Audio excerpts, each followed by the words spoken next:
Tem o microfone aberto ainda. Boa noite, gente. Chegando aí o pessoal, viu?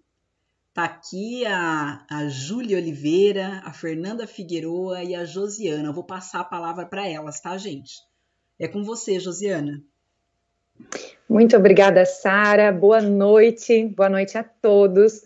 É uma imensa satisfação estar aqui estreando no Roda de Conversas, a convite das meninas, e é tão gostoso esse compartilhar que a gente tem para se desenvolver numa noite novamente de voluntariado, de um desejo que é autêntico, verdadeiro, de pessoas que decidiram dedicar um momento do seu tempo entre colegas, desenvolvendo umas às outras, uns aos outros e promovendo esse movimento tão bacana e tão gostoso por todo o país. É uma honra tê-los conosco, então muito obrigada. Esse é um evento do canal Roda de Conversas e da Liderança Feminina Movimento Nacional. Hoje nós estamos aqui, então, com a participação da Julie Oliveira. Ela é uma convidada que ela é profissional no ramo da oratória e vai estar aqui colaborando e entregando muitas dicas preciosas para nós, como líderes. É uma importantíssima habilidade, a arte da comunicação, a arte de influenciar pessoas. Então vamos lá, junto com a Fernanda, junto com a Sara, junto com a Nádia, com a Vanessa, a gente vai estar aqui compartilhando com vocês. Eu vou apresentar a Julie e em seguida ela vai fazer a apresentação. Convido a todos vocês que façam seus comentários aí pelo canal do YouTube, também aqui quem estiver pelo Teams, nós vamos compilando as perguntas para ter essa interação, né, que a Julie gosta muito de interação com o público, vai estar respondendo as perguntas e a gente vai ficar muito feliz em saber se vocês estão gostando, se vocês têm alguma pergunta. Vamos lá então? A Julie é cordelista, editora, pedagoga, produtora cultural. Ela reside atualmente em Fortaleza ainda, né, Julie? Possui 15 livros editados, distribuídos nacionalmente em programas de educação. Desde muito cedo, ela brinca com as palavras, como ela mesma costuma dizer. Nessa brincadeira, aos 11 anos, publicou o seu primeiro cordel e aos 15 já estava tendo seus livros publicados por uma grande editora. Em 2010, ela teve a sua obra Cigarra e a Formiga, nova fábula em cordel, classificada no Prêmio Mais Cultura de Literatura de Cordel, que lhe permitiu destaque nacional ao lado de grandes nomes do cordel. O livro Branca de Neve em Cordel, também com bastante repercussão, foi distribuído por todos os municípios cearenses através do programa de alfabetização na idade certa. Ela também é agente, ela editou mais de 100 títulos, dentre eles o primeiro livro do Braulio Bessa, Poesia com Rapadura, que foi considerado um best-seller com mais de 100 mil exemplares vendidos. Ela é graduada em Pedagogia, pós-graduada em Língua Portuguesa e Literatura Brasileira pela Universidade Estadual do Ceará, autora, traz em seu portfólio várias experiências no campo educacional, cultural, editorial, já ministrou várias oficinas e também um apoio muito grande na difusão do cordel feminino com o coletivo Cordel de Mulher e o movimento Cordel Sem Machismo. Muito obrigada, Julie. Tá contigo agora, então. Muito obrigada. Boa noite, Josiana. Boa noite, Fernanda, que estarão aqui mediando esse bate-papo, como a Josiana colocou. Eu gosto muito desse lugar da equidade, né? Embora a gente viva pelos palcos aí, Brasil afora, eu gosto muito desse lugar de equidade, do bate-papo. Então, quero saudar a todos que estão aqui nos assistindo, todas e todos.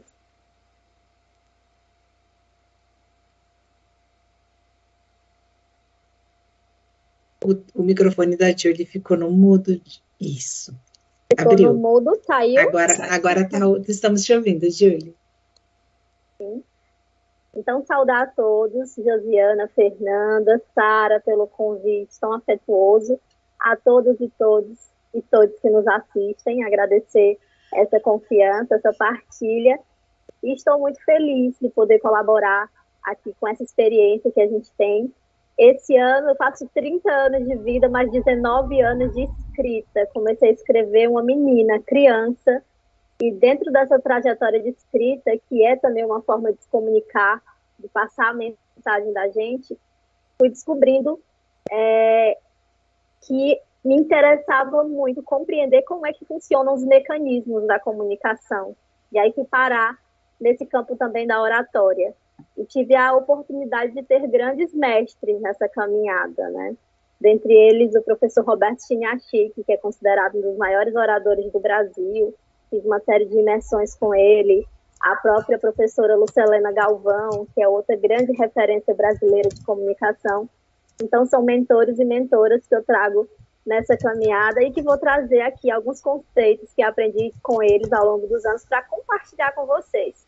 São fundamentos básicos, é importante dizer, mas eu vou estar aqui aberta ao feedback, a perguntas. Como eu falei para as meninas aqui nos bastidores, vocês podem me interromper a qualquer momento para esclarecer alguma coisa, para perguntar. E, claro, quem quiser deixar alguma pergunta para o final, a gente vai ter o maior prazer de responder. E também tem algumas dicas, alguns plus, algumas dicas de ouro que não estão aqui no PowerPoint, mas que a gente trouxe, preparou para conversar com vocês. E aí a gente começa se perguntando no basicão, o que é a oratória? Esse bicho de 7 cabeças para muita gente, mas que não dá para a gente fugir desse lugar da oratória, porque em muitos momentos eu vou utilizar como sinônimo de oratória, como Josiana até já utilizou aqui na apresentação dela, a palavra comunicação. Porque falar em público, quando se fala em oratória, todo mundo lembra de falar em público. Mas falar em público é comunicar-se. E existem muitas formas de comunicar-se, inclusive sem falar.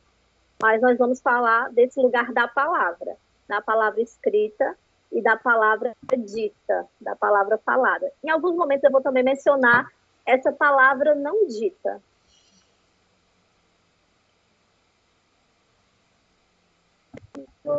De vez em quando meu muro está sendo ativado, ó. Será? Deixa eu ver. Deixa eu ver se sou eu que estou ativando aqui sem querer. Conseguem me ouvir? Sim. Tranquilo? Sim. Sim, tá ótimo. Foi tipo assim, automático. Do nada ele mutou. Vou ficar aqui atenta. Então, quando a gente fala em oratória, a primeira definição que vem em mente, né, de todo mundo, é que é uma habilidade de se comunicar em público. Mas, para além disso, muitas vezes, quando a gente se comunica, existem finalidades, que é não só chegar no outro com a nossa mensagem, mas muitas vezes convencer o outro de algo, ou encantar o outro. Os objetivos são os mais variados, mas sempre há um objetivo por trás dessa comunicação. E essa comunicação, se puder passar o próximo slide, para mim está paradinho no primeiro, pronto. E a comunicação, essa forma de se expressar, ela está presente na humanidade desde que o homem pisou na Terra, muito antes até da gente formular a linguagem.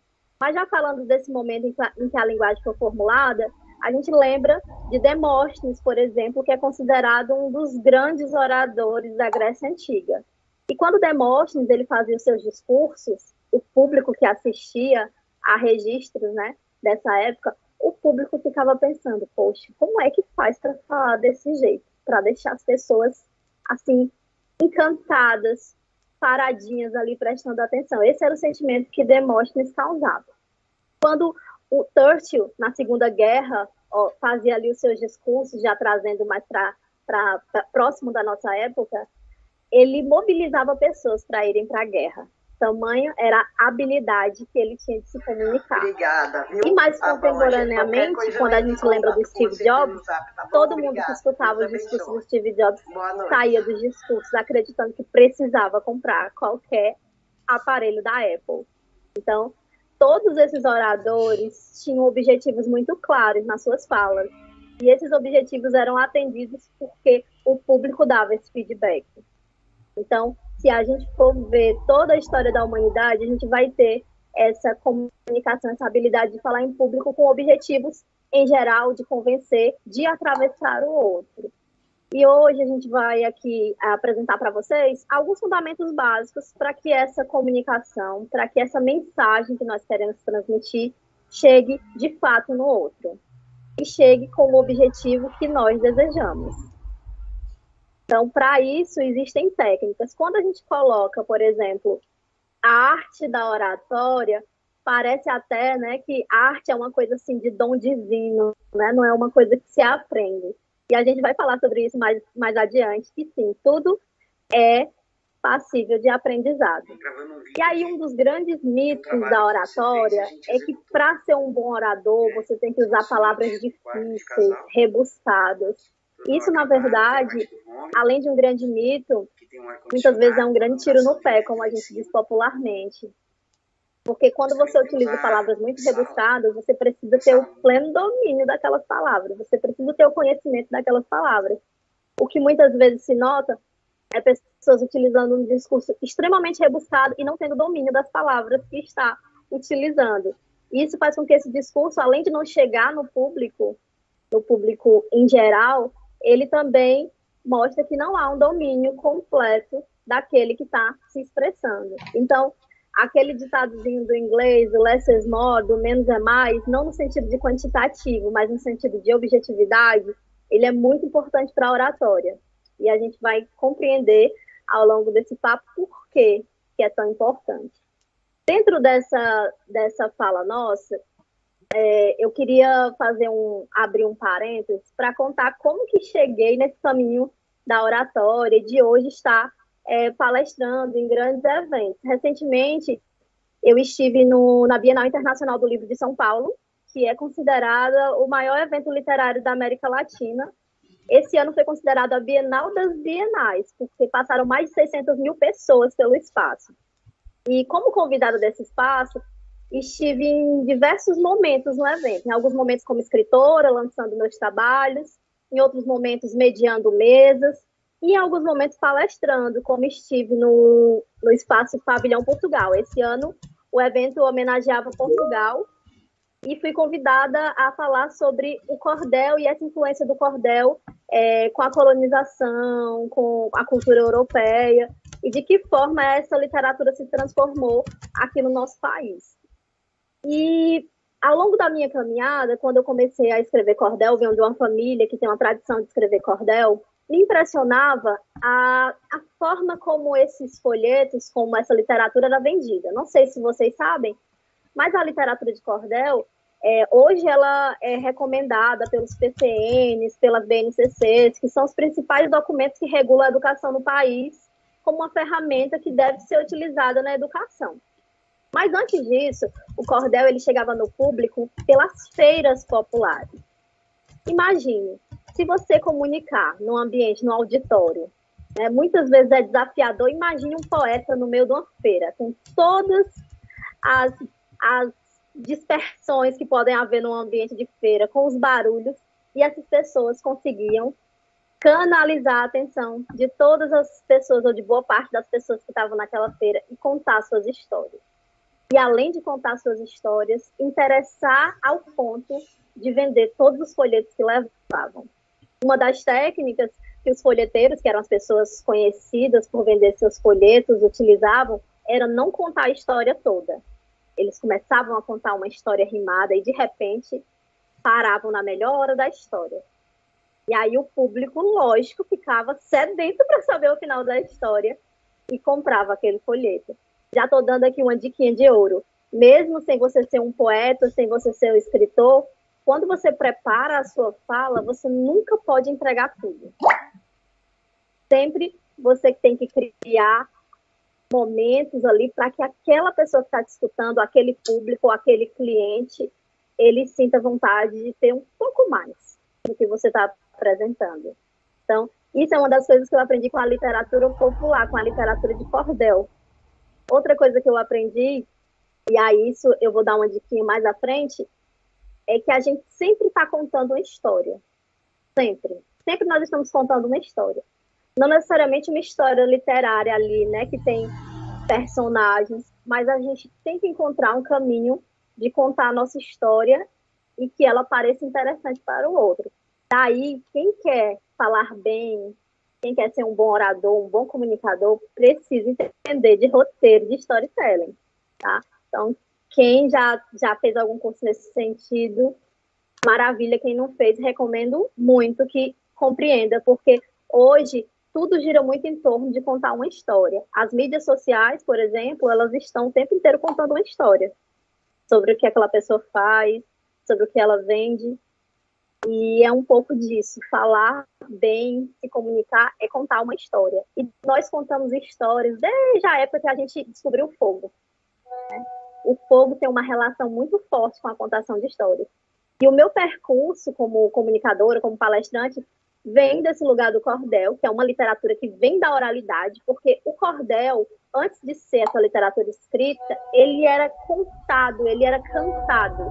As pessoas que contavam e cantavam esses cordéis eram chamados de trovadores.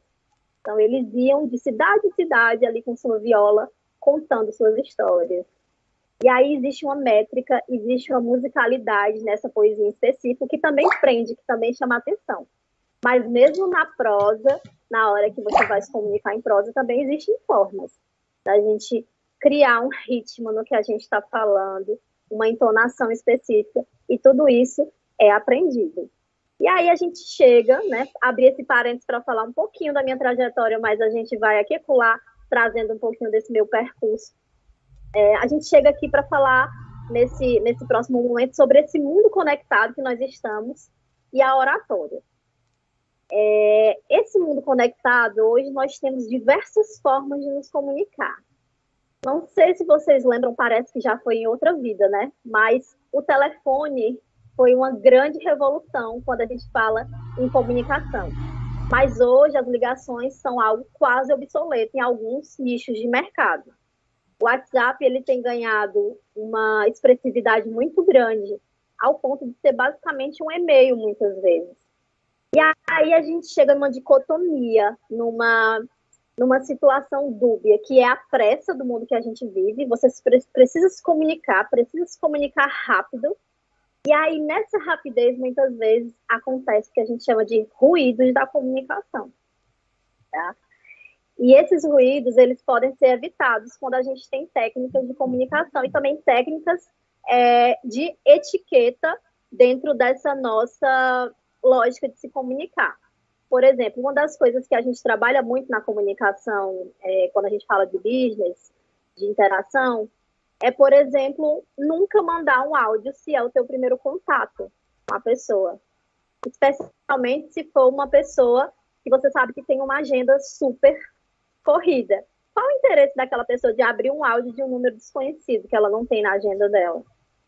Então, mesmo a gente tendo essa ferramenta hoje rápida, é compreender que existem algumas normas também de etiqueta para essa comunicação. E essa primeira impressão, ela pode simplesmente minar a tua comunicação. Faz você perder muitas vezes um tempo. Sabe, às vezes, aquelas pessoas que mandam um áudio dizendo assim, vou mandar um áudio porque é mais fácil, mais rápido. Mais fácil, mais rápido para quem? Para quem está enviando, porque para quem está ouvindo, até os movimentos neurais que a gente faz para ouvir, eles são diferentes do que a gente faz para ler. E muitas vezes a gente perde uma série de coisas e precisa ouvir de novo. Dependendo do trabalho, você precisa transcrever. Então, uma das diquinhas de comunicação e de etiqueta, já para a gente ir abrindo também esse diálogo, é áudio só depois de um certo tempo de conversa. Quando eu digo um certo tempo de conversa, não é você ter uma intimidade imensa com a pessoa, não. Mas você já está num fluxo de diálogo que você possa mandar um áudio ali para reforçar algo, para colocar o teu tom de voz, para humanizar aquela relação. Isso também é comunicação, isso também é oratória, gente. Parece que não, mas é. Essa primeira impressão, às vezes, estraga completamente o objetivo que a gente tinha ali inicialmente para furar aquela bolha do contato inicial com a pessoa. Então, nesse mundo conectado que nós estamos, as formas de nos relacionarmos com o outro, de acessarmos o outro, ela mudou. Mas existem algumas coisas que precisam ser atentadas, como essa questão das ferramentas que eu vou utilizar, e também de um certo cuidado na rapidez, em como eu escrevo essa mensagem na hora de passar. E aí eu sempre falo que a frasezinha básica é pense, planeje e só depois transmita. nessa correria que a gente vive, parece que já tem que transmitir. Não, tem que transmitir o tempo inteiro. E por falar em transmissão, o WhatsApp ele tem uma função muito interessante que são os grupos de transmissão, as listas de transmissão. Você pode fazer grupos ali para você mandar conteúdos. Mas tenha sempre o cuidado de, naquele rodapézinho da sua transmissão, colocar que a pessoa fique à vontade para sair daquela lista de transmissão. Porque, às vezes, no lugar de você comunicar, de você furar aquela bolha ali do acesso, você cria uma estafa na pessoa e a pessoa já nem olha mais seu conteúdo, ela silencia ali e já nem vê. Então, é importante que você deixe um canal aberto, você não seja somente alguém que está jogando informação. Quando a gente fala de comunicação, de oratória, a gente entende que é uma via de mão dupla. A gente precisa falar, mas a gente também precisa ouvir. E o outro tem para dizer até para compreender de que forma o que a gente está falando está chegando no outro. Porque muitas vezes a gente está super seguro, que está sendo super claro, que está ali com a melhor das intenções, mas para o outro está chegando de uma forma completamente diferente, tá? E aí, eu falei no começo, né, colocando o título dessa conversa, onde a gente traz a oratória como uma arte de se comunicar de maneira eficiente. E quando a gente fala em arte, né, especialmente no nosso país, que a arte sempre foi um benefício das elites, sempre esteve num lugar muito segregado, a gente pensa que é algo muito distante da nossa realidade. E não é, gente. Hoje, por exemplo, a minha editora, Ganesha, a Josiana até mencionou no começo, né, essa obra do Braulio Bessa, que é hoje um grande comunicador também, que trabalha com a poesia nessa comunicação. Hoje a Ganesha, além de editar livros, a gente acaba conseguindo propor soluções na área de comunicação. Como assim, Júlio? Diversas agências de publicidade são nossos clientes hoje, e a gente entrega mensalmente uma quantidade de textos, e esses textos nada mais são do que textos que solucionam questões, ou que vendem produtos, ou que comunicam algo que nem sempre é tão simples de ser comunicado. Por exemplo, um dos meus grandes clientes hoje é o Comitê Internacional da Cruz Vermelha, que é um órgão humanitário, que trabalha em 150 países pelo mundo, uma instituição que tem a sua sede em Genebra e que trabalha com assuntos muito delicados. São pessoas vítimas de algum tipo de violência, então eles trabalham com pessoas privadas de liberdade, com imigrantes. E às vezes esses conceitos eles não são muito palatáveis. Não é simples das pessoas compreenderem como aquela organização pode ajudá-los. Então, recentemente, por exemplo, já fiz uma dezena de trabalhos para eles, alguns envolvendo cordel e animação e vários outros. Mas, recentemente, eu fiz um trabalho muito interessante que foi para pessoas privadas de liberdade. E eu escrevi um cordel explicando para as pessoas privadas de liberdade o que é que o Comitê Internacional da Cruz Vermelha faz. O comitê ele é diferente da Cruz Vermelha, aquela que a gente conhece, que entrega donativos, né, quando tem tragédias. É outra instituição, ligada à Cruz Vermelha, mas é outra instituição. E aí, com o cordel, a gente conseguiu comunicar de forma clara. E foi muito bonito a gente ver os vídeos das pessoas dizendo: agora eu entendi, porque eu achava que o comitê eram advogados que iam ver o nosso processo, eram doutores da lei que iam ver a nossa situação. Quer dizer, a forma que foi comunicada, que foi escolhida para comunicar, que no caso foi o cordel, que é uma literatura que simplifica muitas vezes, mas sem ser simplória, foi eficiente, porque as pessoas puderam entender o que aquela instituição podia fazer por elas. Então, é muito importante no nosso processo de comunicação, de estudo da oratória, encontrar as ferramentas para que a gente possa comunicar com o público, o nosso público-alvo. Então, no caso do cordel hoje, eu acho ele uma ferramenta que cabe em qualquer espaço. A gente tem trabalhado com cordel desde publicidades até situações mais delicadas, como uma instituição humanitária, como essa que eu mencionei para vocês. E eu vejo diversos palestrantes utilizando a poesia, utilizando histórias nas suas falas, nas suas palestras. E a gente vai falar também um pouquinho mais sobre isso adiante. Eu fiz uma seleçãozinha aqui de alguns princípios bem básicos, mas para a gente ir destrinchando, como a gente diz aqui no Ceará, para a gente ir esmiuçando ponto por ponto, e vocês podem ir interrompendo, pode perguntar. E quais são os pontos que eu trouxe, assim, como pontos assim, basilares, né, da nossa comunicação? Primeiro, entender que não tem essa coisa de dom, para nada. Eu sou um artista que, às vezes, contraponho muito o que outros artistas dizem, porque eu acredito muito que existe uma predisposição, existem habilidades que nós, de alguma forma, trazemos conosco. De onde vem isso, cada um que responde, através da sua fé, do seu sentimento, do que acredita. Pode ser um dom para alguns, mas existe a técnica, que aliada com o dom, ou com essa predisposição, como eu gosto de chamar, faz com que você desenvolva algo. Então, hoje a gente vai falar de técnicas e a gente vai compreender que a oratória, assim como quaisquer outras artes, ela pode sim ser aprendida. Você só vai comprovar se você tem uma aptidão e se você vai desenvolver aquilo tentando. Não tem como ficar nesse campo só do dom, de algo que é escolhido. Existem os escolhidos, as pessoas que falam bem. Não é por aí. A gente pode aprender, pode estudar e se qualificar, e é para isso que a gente está aqui, para motivar vocês hoje a mergulharem nesse caminho da comunicação, entendendo que a gente está se comunicando o tempo inteiro.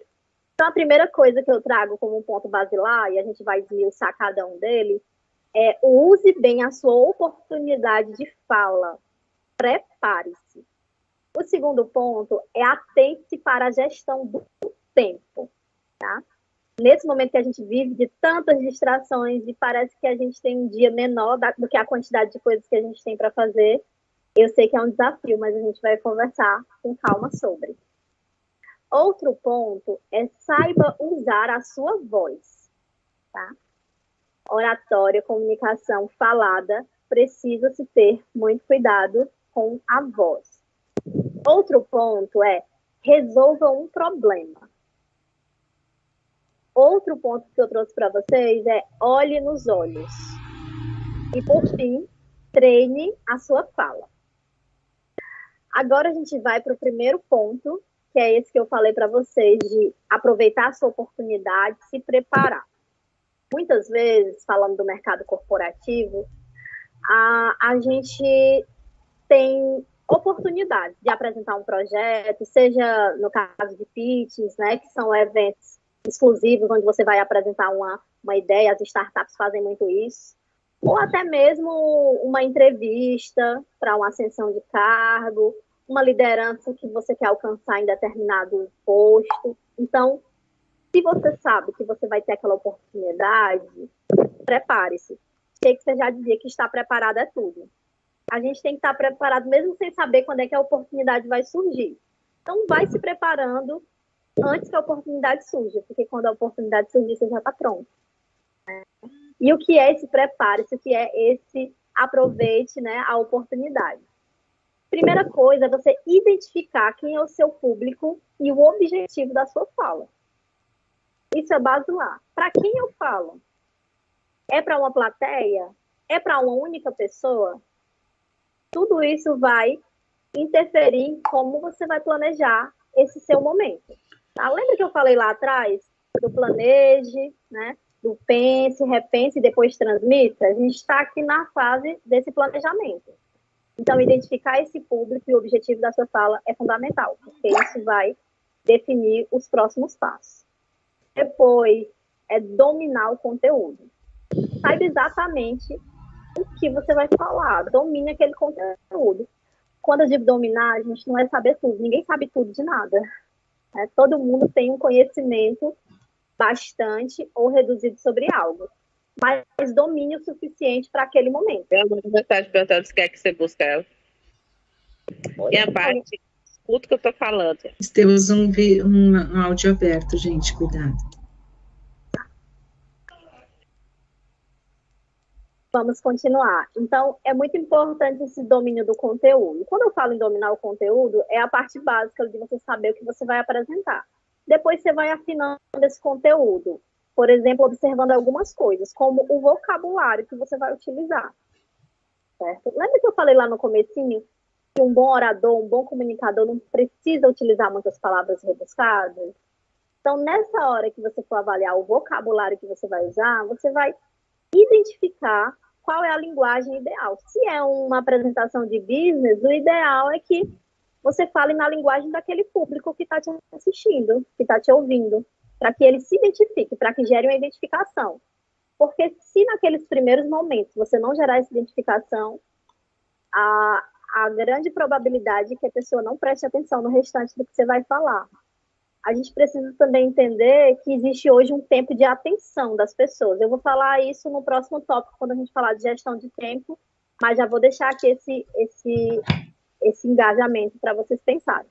Outra coisa é a pronúncia das palavras. Quando a gente não tem certeza de como se diz uma palavra, vai lá no YouTube ver alguém falando aquela palavra, né? Se for em outro idioma, principalmente, pesquisa direitinho para que você fale com segurança, porque a gente sabe quando a pessoa fala uma palavra e ela não tem domínio daquela palavra. Há um engasgo ali, há uma insegurança, então precisa revisar esses pontos, tá?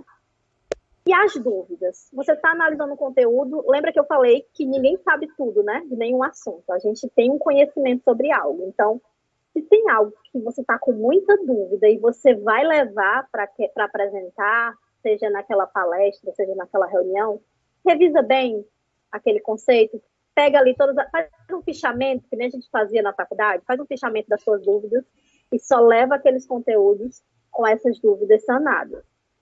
E aí, aquilo que eu falei antes, gente, a questão das observações em relação à etiqueta, que tem tudo a ver com a comunicação também. A pontualidade, né? Se você vai palestrar, se você vai fazer uma fala, não chegue, se você não puder chegar no horário, chegue antes. É o que eu aprendi na minha escola, né, de vida, não só com os oradores que formaram, né, a minha trajetória até aqui. Mas essa pontualidade, ela é muito importante. Seja para um grande público que você vai falar, seja para uma reunião, seja qual for o momento que você vai ter de fala. No caso, para quem tem dificuldades ainda de falar em público, fica nervoso, dá aquele friozinho na barriga, que é super normal quando você não está... Até quando você tem prática, existem situações que dá aquele friozinho. Isso quer dizer apenas que você está vivo, sentindo as coisas, se percebendo, e não necessariamente isso é uma insegurança, mas chegar cedo também te ajuda a coar, né? A acalmar, a prestar atenção na sua respiração, porque muitas vezes você vai falar em público, existe um outro grande vilão, que é o tal do microfone.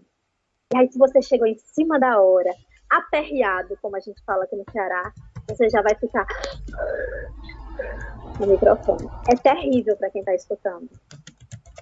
As pessoas já vão baixar os ombros e você vai ficar mais inseguro ainda. Então, a pontualidade, ela é importante não só pela etiqueta, mas para o seu preparo, porque falar bem em público, se expressar bem, também é um processo de confiança.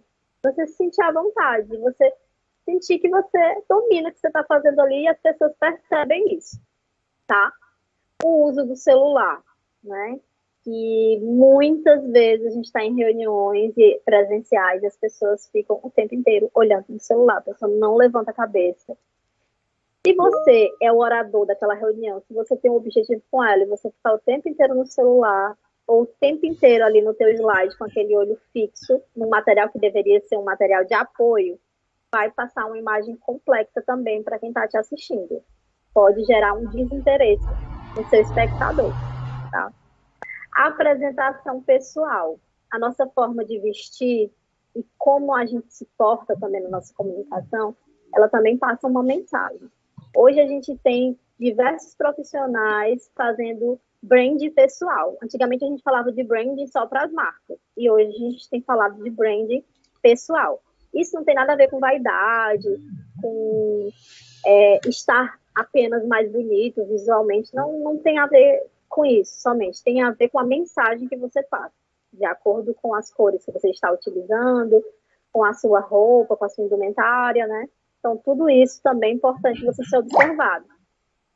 E como eu falei da pontualidade, não é importante só para o outro, é importante para você também. Quando você está se sentindo confiante, confortável, imagina você fazer uma palestra que vai durar, sei lá, 1 hora, 60 minutos.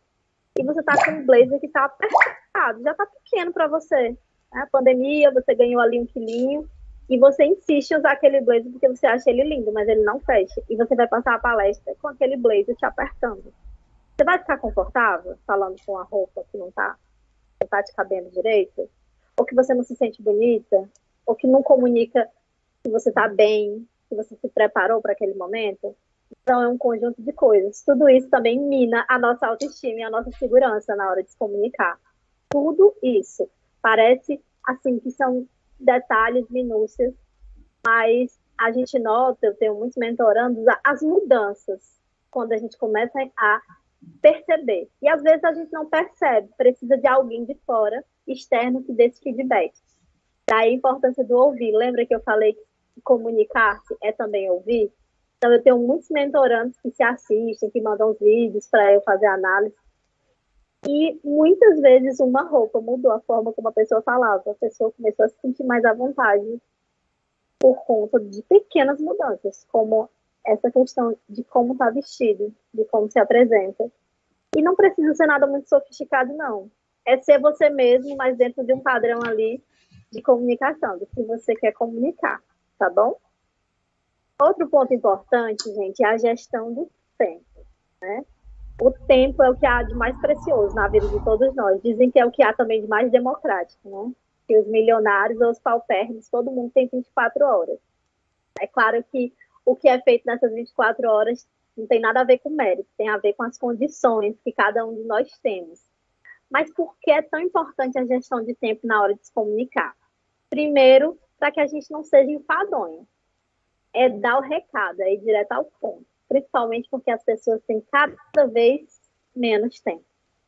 Menos tempo. Quando a gente estuda, quando a gente acessa os estudos recentes voltados para a questão do tempo de atenção das pessoas, está cada vez menor. Por exemplo, antigamente, o Instagram, ele dava aquelas opções dos IGTV, né, que é os vídeos mais longos, e ainda ele tem essa opção, mas ele foi reduzindo. Né? Chegou um ponto que o maior conteúdo que o Instagram entrega para as pessoas, ele é um conteúdo de 1 minuto e meio, certo? 1 minuto e meio. Desse 1 minuto e meio, dizem os estudiosos que se nos primeiros 30 segundos você não entregar aquilo que o espectador está esperando, que ele deseja, ele não continua a ver. As crianças que estão nessa geração, que já tem acesso muito cedo às telas, é 10, 20 segundos o tempo de atenção de uma criança. Então, a gente vive um momento em que as pessoas têm cada vez menos tempo e que o tempo de atenção também delas está cada vez mais reduzido. Então, vocês estão aqui de parabéns, né? Num seminário como esse, ouvindo diversas pessoas, né? Eu vi que tem alguns momentos aqui que duraram quase 2 horas e que estavam ali interagindo. Muita gente online prestando atenção. Isso é muito valioso. Mas, para quem quer comunicar algo, tem que entender que nem todo mundo tem essa disponibilidade. E que, às vezes, quando a gente falou de oportunidade lá no começo, a gente vai ter oportunidades muito curtas. E aí, quando acontecer isso, na ocasião que tu tiveres a oportunidade que o tempo é reduzido, você vai fazer o quê? Sintetizar. E sintetizar requer cortar muita coisa do que você se planejou para falar. Às vezes você quer ilustrar com uma historinha, não dá. Deixa para outro momento. Quando você tiver uma conversa maior, mais tempo, aí você ilustra. Mas quando você tiver pouco tempo, você sintetiza. E você sintetiza de que forma? Procura estudar frases de efeito dentro daquele seu mercado, dentro daquela sua fala, que vai interessar aquela pessoa. Você já estudou lá atrás quem é o seu público? Qual é o seu público? O que você pretende apresentar para ele? Então, tendo esse conhecimento, você vai conseguir sintetizar, tá? E a gente vai aprendendo também como sintetizar o que a gente tem para apresentar. E aí, essa síntese, ela está diretamente ligada ao nosso foco, como eu acabei de falar. Deixa os exemplos, as alegorias, as alusões para depois.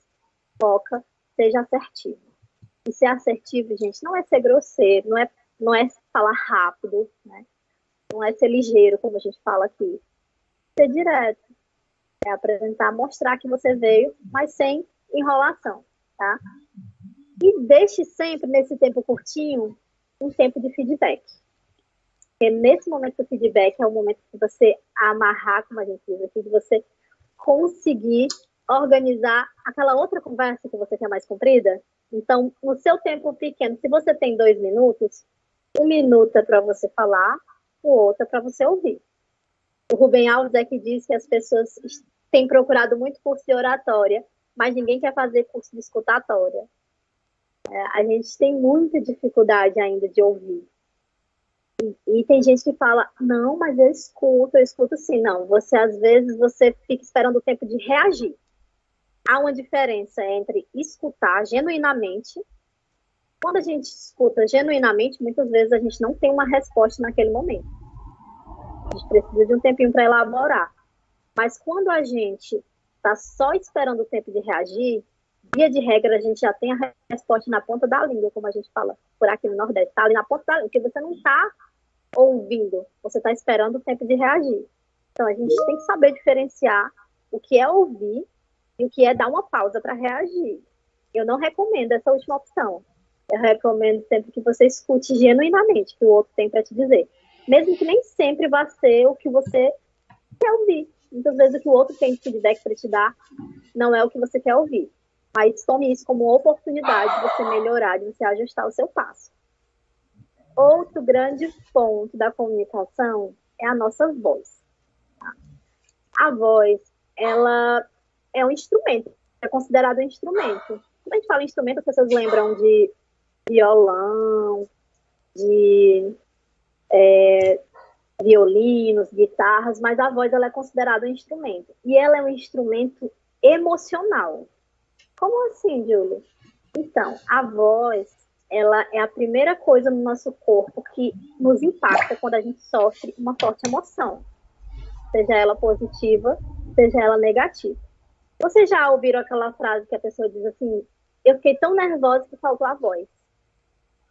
Ou quando você liga para alguém e a pessoa finge que não acabou de acordar e fica fazendo uma voz diferente, mas você nota pela voz que a pessoa acabou de acordar. Fulano, você acabou de acordar. É muito difícil disfarçar a voz. E na hora de você se comunicar, de você fazer uma palestra, de fazer uma fala, é importante que você tenha domínio da sua voz. Você saiba utilizar a sua voz, compreendendo que ela é um instrumento, e que é um instrumento emocional.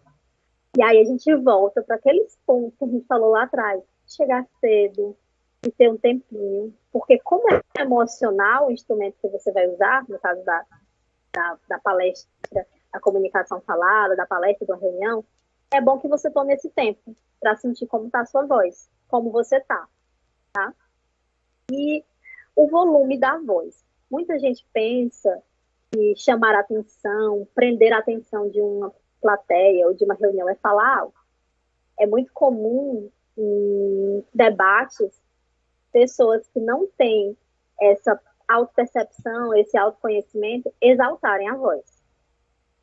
Todo mundo conhece alguém que você vai debater com a pessoa e quando ela está perdendo ali o domínio do que ela acredita ter, ela começa a exaltar, começa a falar mais alto. Isso é terrível para quem quer se comunicar bem.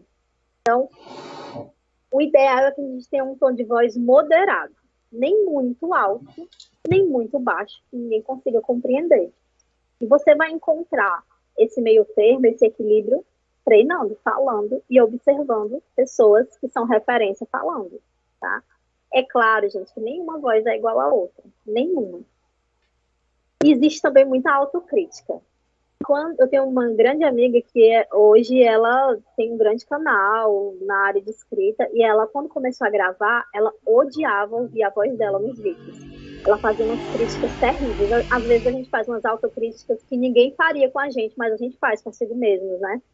Tipo, ai, minha voz é muito fã, eu não consigo ouvir minha voz.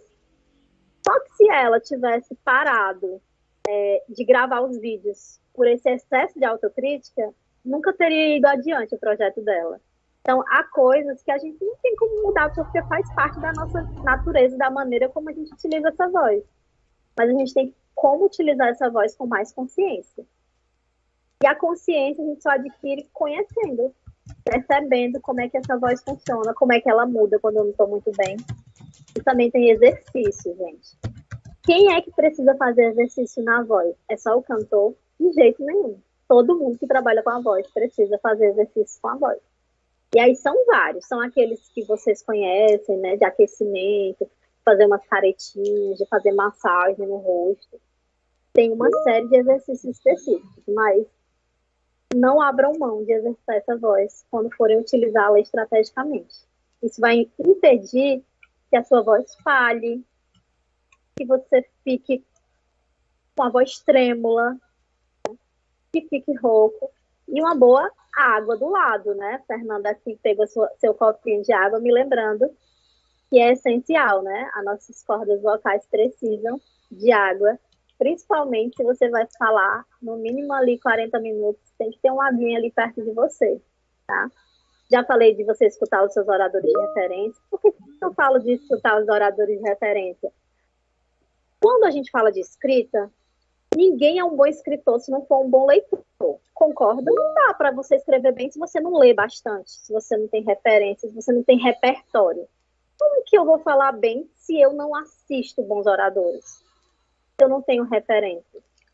Não tem referências de bons oradores. Essas referências vão te dar um parâmetro. E lembre-se, não precisa você imitar o orador que você tem como referência. Né? Existem grandes oradores que têm uma forma peculiar, porque é a forma dele de falar. Você vai encontrar a sua forma de falar, estando atento, conhecendo como você utiliza essa voz. E aí, dominando, se conhecendo, percebendo, exercitando essa voz, você vai conseguir utilizar ela de formas variadas, que é muito importante. Para não ficar aquela comunicação retona, você falando a palestra inteira do mesmo jeito, você vai conseguir enfatizar coisas que são mais importantes para você e vai também conseguir demonstrar naturalidade nessa fala. Tá? E existem palavrinhas-chave e elementos que a gente utiliza quando estamos fazendo uma palestra e não queremos que a pessoa esqueça aquilo. Então, você vai falar um conceito muito importante e você diz: agora, a grande dica, a grande coisa que eu trouxe para você. Você pode esquecer tudo dessa palestra, mas isso você vai levar para casa. Aí você fala o que tem para dizer. Existe uma série de palavrinhas que elas ativam os gatilhos, e aí isso é neurociência, mas também é oratória, também é comunicação, e a gente pode utilizar dentro da nossa fala. E aí lembra que eu falei da poesia lá atrás? Não precisa ser um poeta, não. Mas se você tiver um bom repertório de leitura e de oradores, você vai estar, por exemplo, aqui no meio de uma conversa. Lembra que eu falei de resolver um problema, né? A gente vai já chegar lá. E aí, aquela pessoa, o seu espectador, o seu cliente, ele traz ali uma demanda, sutilmente. E aí você diz: isso me lembra a história do monge e da vaquinha. Pode ser uma história que ninguém conhece. Aí a pessoa vai ficar assim: que história é essa? No mínimo, a pessoa vai ficar curiosa, porque você vai falar isso ali no meio de um problema e a pessoa vai achar que aquela história pode resolver a questão dela, e muitas vezes pode, porque às vezes a solução vem a partir de uma reflexão.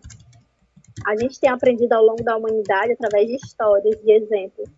Não é à toa que um dos maiores mestres da humanidade contava suas histórias através de parábolas, em vez de simplesmente dizer o que tinha para ser dito. Porque as histórias, elas tendem a se incorporar ao nosso pensamento, ao nosso dia a dia. Não sei se vocês já ouviram a expressão, todo mundo já ouviu, de cor, né? De cor quer dizer de coração.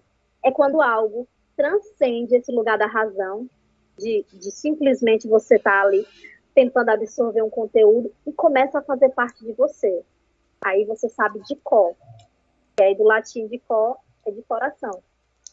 Então, é muito importante o orador, o bom comunicador, ele ter repertórios. Você só vai ter uma conversa interessante, uma apresentação satisfatória, que encanta, que chama a atenção se você tiver repertório. Você tiver o que contar. E que você demonstre que você sabe como contar. Aqui no Nordeste, né, o Nordeste é quase um país, né, tem muitas expressões. Tem uma expressão que eu gosto muito que diz assim: falar coisa com coisa. Ave Maria, fulano não fala coisa com coisa. Não falar coisa com coisa é uma pessoa que a pessoa fala, você não entende nada do que ela está falando. E às vezes a pessoa está utilizando palavras super rebuscadas e você não compreende. Então, utilizar bem tua voz, prestar atenção nessas técnicas que existem, vão te ajudar a não ser essa pessoa que não fala coisa com coisa, né? Você ser claro, o seu objetivo. E lembrando, ser claro, ser objetivo não é ser grosseiro, é ser assertivo, tá? Existe uma diferença bem grande. Às vezes as pessoas confundem um pouco uma coisa com a outra. E aí a gente vem para o momento do problemas, né? Nesse próximo slide a gente fala problemas, oba, né? Todo problema, eu peguei esse título aqui brincando como referência de um livro do Chinyashiki, que eu gosto muito. Ele tem um livro que o título do livro é isso, Problemas, oba. Todo problema, toda dificuldade que a gente tem no aprendizado são oportunidades. No caso da oratória, na comunicação, a nossa fala, ela tem sempre um princípio de resolver algum problema. Eu falei lá atrás que hoje a Ganesha, dentre várias coisas, a gente acaba oferecendo um serviço de soluções de comunicação. A pessoa precisa comunicar algo, seja comunicar para vender, seja comunicar para explicar, seja comunicar para que a pessoa aprenda algum conteúdo que não é tão simples. Recentemente a gente fez, por exemplo, um trabalho com um professor que é pós-doutor em física e estava com muita dificuldade didática de apresentar determinados conteúdos de física. E ele perguntou se a gente topava fazer um cordel sobre física nuclear, uma coisa super complexa. E a gente recebeu toda a referência, todo o material dele e foi tentando recontar. O tempo inteiro nós estamos recontando histórias. Alguém nos conta uma coisa, a gente lê, a gente assiste e a gente reconta. E esse reconto, falar de novo para alguém, apresentar para outro, é uma forma de treinar a nossa oratória. Então, tenham sempre em mente que a comunicação, a oratória, ela está sempre procurando resolver alguma questão. E aí, é importante dizer que sem definir qual é esse problema, qual é essa questão que você aí vai resolver, o seu discurso ele fica vazio, ele fica sem sentido. Fica só falando por falando, você está ali só jogando frases soltas. Mas quando você tem claro, bem em mente, qual é esse problema, qual é essa questão que você procura sanar com essa sua fala, você já vai ganhar um tempo grande, já vai te ajudar lá na gestão de tempo. Você não vai precisar de um preâmbulo tão grande, tá? Ajuste em time a sua fala. Como assim, Júlia? Vamos colocar o exemplo aqui de uma reunião de negócios importante para você. Você preparou sua fala, você seguiu todos os passos que a gente conversou aqui, um pouco mais. Só que na hora, bem ali na hora, você com seu roteirinho todo pronto, mas com tudo também de cor, né? Lembra que eu falei do de cor? Tenta colocar as coisas aí te atravessando realmente. Você percebe que tem uma outra coisa que é muito maior do que o que você tinha preparado. E agora? É importante, às vezes, ajustar em time, na hora que a gente está fazendo. Do jeito que a gente tem que ter essa perspectiva de terra, né? De estar ali bem fincado com os objetivos da gente, a gente também tem que ter esse olhar de água, né? Manuel de Barros é um poeta que fala que a água, ela pode ser um sinônimo de liberdade, porque ela caça jeito, ela passa ali entre as pedras, ou seja, ela tem flexibilidade. Então, lembre-se também de ser água na sua comunicação, de ser flexível. Não fique também ali apegada ao seu planejamento como se ele fosse a sua, né, o seu livrinho de regras de passo a passo. Tenha flexibilidade. Às vezes, na hora de apresentar, você sente ali com o rumo da conversa, com o desenrolar, que você pode apresentar uma outra solução diferente daquela primeira que você pensou. Então, esteja sempre atento. E para isso, para estar atento, a gente tem que ouvir, né, de verdade o outro. Né? A segurança na fala, ela demonstra que você é a pessoa ideal, que você tem uma expertise, que você tem um know-how para resolver aquilo que aquele cliente, que aquele público precisa. E essa segurança, ela não é somente com técnicas, é realmente com esse domínio do conteúdo que você tem para apresentar. Então, a técnica ela é importante, mas dominar o conteúdo que você vai apresentar, ele é basilar. Muitas vezes a pessoa tem toda uma técnica, mas ela não sabe muito bem o que ela está apresentando. E isso é perceptível em vários aspectos. A gente vai ver alguns adiante. Muito importante você demonstrar leveza e calma. Mas demonstrar leveza e calma também não te exime, não te ausenta de ser empático. Tem que ter equilíbrio. Porque muita leveza e muita calma, às vezes parece que você não está se importando com aquele problema que você está ali para resolver.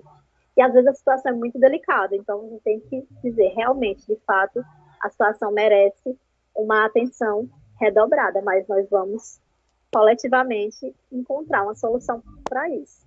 Quando você diz que coletivamente você vai encontrar uma solução para isso, você cria uma autorresponsabilidade, mas também uma corresponsabilidade. Você diz para o outro que você está ali para resolver com ele, mas é com ele, não é só você. E hoje todo mundo trabalha em grupos, né? Não tem ninguém que sozinho vai resolver um problema de uma organização ou um problema seja qual for. Então, existem frases chaves que a gente precisa colocar nessa comunicação de resolver problema, tá? Olhe nos olhos. Como assim olhar nos olhos? Muitas vezes as pessoas vão fazer apresentações e elas ficam olhando para o lado, olhando para cima, como se estivesse procurando lembrar, sabe? Tem um branco, a pessoa olha para cima, olha para o lado, olha para baixo. Tem gente que tem dificuldade com contato visual, mesmo, por questões, às vezes, traumáticas, né, na vida. E, em alguns casos, é necessário que você tenha auxílios extras mesmo, psicológicos, médicos, para que você vá entendendo por que você tem essa dificuldade. Mas se não é seu caso, se é realmente uma questão de treino, procure olhar nos olhos da pessoa. Se você está falando online, tenta olhar para a câmera, olhar diretamente, para não ficar parecendo que você está distante. Quando você olha para o outro, esse já é o último tópico, mas é importante dizer logo, né? Quando a gente olha para o outro, a gente faz o outro se sentir importante. E aí isso está completamente casado com o que nós falamos lá no começo, daquela pessoa que vai fazer uma reunião e fica o tempo inteiro olhando para o celular, ou fica olhando para o relógio. Tudo isso são comunicações não verbais. E por falar em comunicações não verbais, quem nunca fez isso que atira a primeira pedra? Você falando uma coisa aqui lindamente, sim, sorrindo, mas com uma cara de desespero, de socorro, ou sem querer deu uma revirada nos olhos na hora que alguém falou uma coisa. Então é muito importante a gente alinhar a nossa fala verbal com a nossa expressão corporal. Quando eu era bem mais jovem, que eu comecei a trabalhar numa organização, eu ficava observando, a gente tinha às vezes umas rodas de conversa bem delicadas, de negociações, trabalhava com prefeituras e tal. E às vezes eu percebia que a pessoa estava conversando, falando uma coisa, dando uma resposta verbal, mas que o corpo dela dava outra. Ela estava com os braços cruzados, porque ela não estava satisfeita com aquele percentual que ela ia receber, que os ombros dela estavam baixos, porque ela não estava afim de estar ali, ou que ela estava achando cansativo, não estava se interessando. E os nossos olhos, para onde a gente olha, ele até nos impede que a gente faça esse tipo de postura. Quando eu estou olhando para você, estou aqui olhando para a Josiana, para a Fernanda, ou para mim mesma aqui na câmera, eu fico mais concentrada também. Diferente de quando eu desvio esse olhar. Quando a gente desvia o olhar, a gente tende a relaxar. E aí, quando a gente vê, a gente baixou o ombro, a gente baixou a cabeça, né? Então, o olhar, ele é muito importante. E a gente vai ver no próximo tópico como é que a gente também treina esse olhar. No caso de público, quando a gente está falando para um grande público, eu falei aqui de uma palestra, de uma fala, de uma reunião para uma única pessoa. Mas se você está falando em público, na época que eu fiz teatro, a gente aprende que a melhor coisa é falar para muita gente. Porque quem fala para muita gente, teoricamente, não fala para ninguém. Mas eu discordo de certo ponto. O lado bom de ter muita gente é que você pode passear mais o seu olhar. Como eu já mencionei outras vezes, nós não falamos somente com as palavras, a gente vai falando com o corpo. Então é interessante que você se movimente se você estiver num palco. Se movimente sem também ser cansativo, sem as pessoas ficarem com o pescoço doendo, que você está de um lado para o outro, e nem se excedendo nos gestuais. Mas se movimente um pouco e faça um passeio com o seu olhar. Com esse passeio com o teu olhar, vai chegar algumas pessoas que você vai identificar com os teus olhos e vão te dar um conforto na fala. Por quê? Porque aquelas pessoas vão estar concordando, vão estar gostando. Você vai passear o olhar, mas você volta sempre para elas, porque isso vai te dar confiança na tua fala. Então, Na hora de falar para muita gente, você passeia o olhar e identifica quem é que está conectado com você. E aí você procura, de vez em quando, voltar o olhar para aquelas pessoas. Julie de Deus, eu fiz uma palestra, olhei para as pessoas, eu não via ninguém. E eu não achei essas pessoas que me deram conforto, não. Leve uma pessoa de conforto para você, quando você puder. Se você não encontrar, você vai ter aquela pessoa que está sentada ali na plateia, que ninguém sabe que você conhece, mas você conhece, e você vai olhar para ela, vai ser aquela pessoa que vai te dar um gatilho de conforto na hora que os teus olhos não encontrarem essa reciprocidade. E isso tem tudo a ver com o que eu falei desde o começo, que a comunicação, ela tem tudo a ver com processos também emocionais e neurais, né, de como a gente se sente. Outra coisa é os materiais, gente, de apoio. Todo mundo usa material de apoio, até os grandes palestrantes desses TEDs utilizam ali os seus apoios para ter ali uma referência, para medir o tempo, mas não faz desse material uma muleta, nem fica lendo o que está nesse material. Eu me especializei agora para a universidade pública e é lamentável a gente ver que nem sempre a qualificação da pessoa formal reflete uma qualificação prática. Muitas vezes tem professores que são pós-doutores, que têm super conteúdo, mas não conseguem ser didático. E fica aulas e aulas lendo slides. Infelizmente, em muitos cursos que eu já fiz, eu vi isso. E não é porque a pessoa não sabe, porque a pessoa não tem conteúdo. É porque faz do material uma muleta. E fica cansativo, fica chato para quem está assistindo. Dá a sensação de que se você perguntar algo que não está ali escrito, aquela pessoa não sabe responder. E ela até sabe, mas ela está fazendo aquilo de muleta.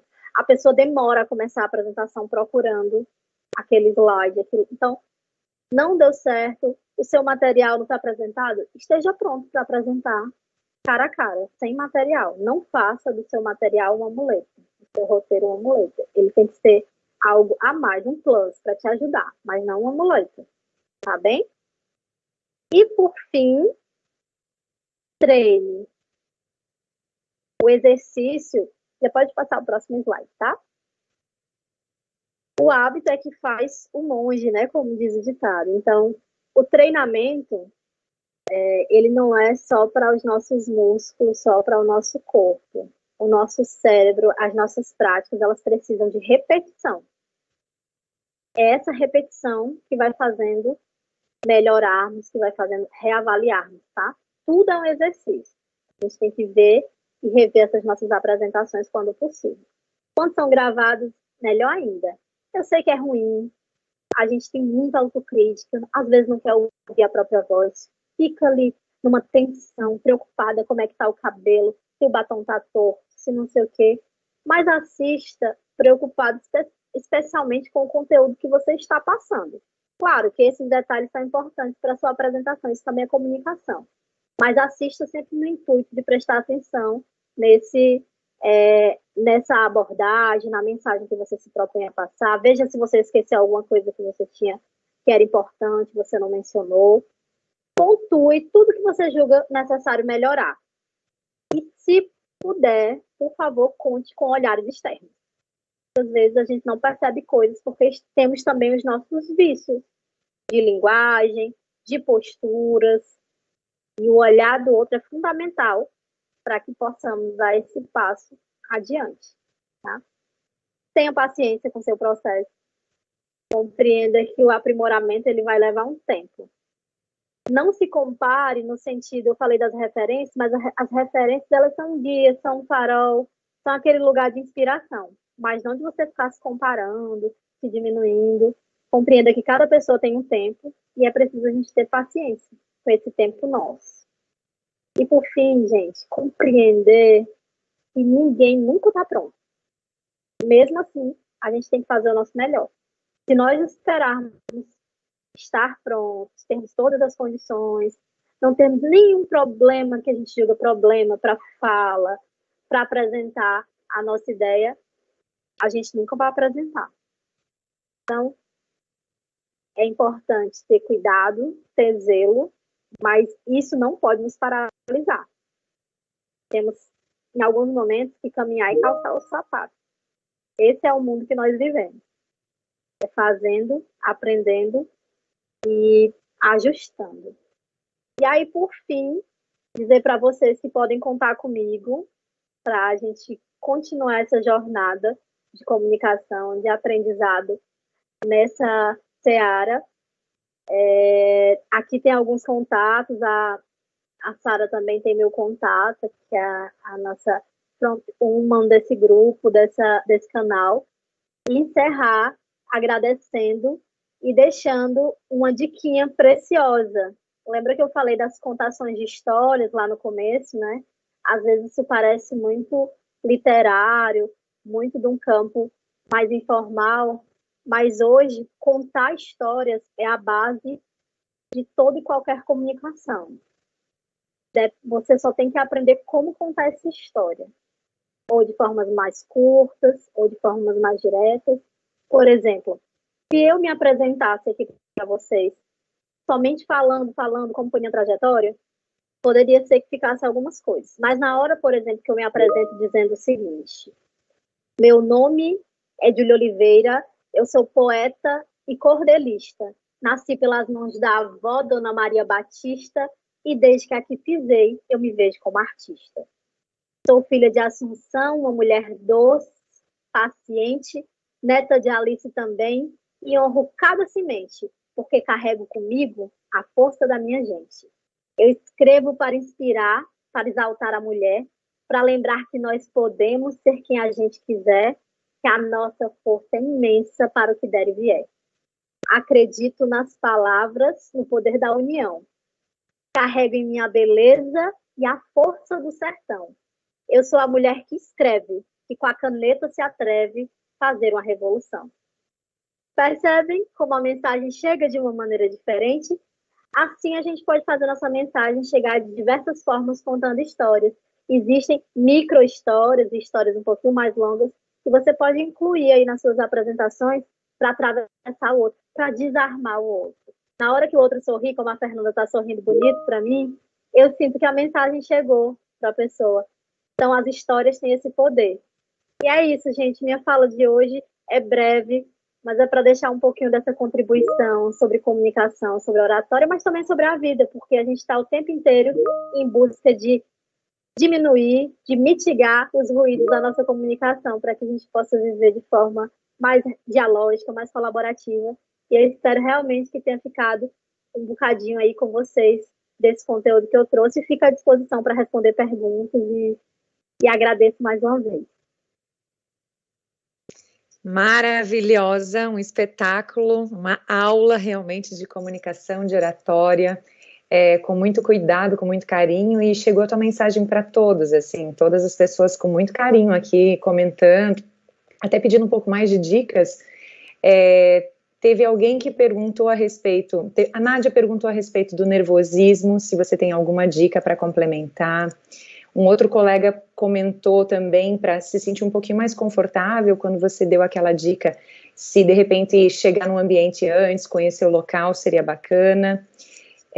E alguém pediu aqui também, você até chegou a falar no final, Julie, a respeito de autodescrição, né, que você fez agora, mas ela também perguntou sobre comunicação inclusiva, material de apoio, libras, legendas, e essa autodescrição no início da palestra. Se você pudesse complementar um pouquinho sobre isso?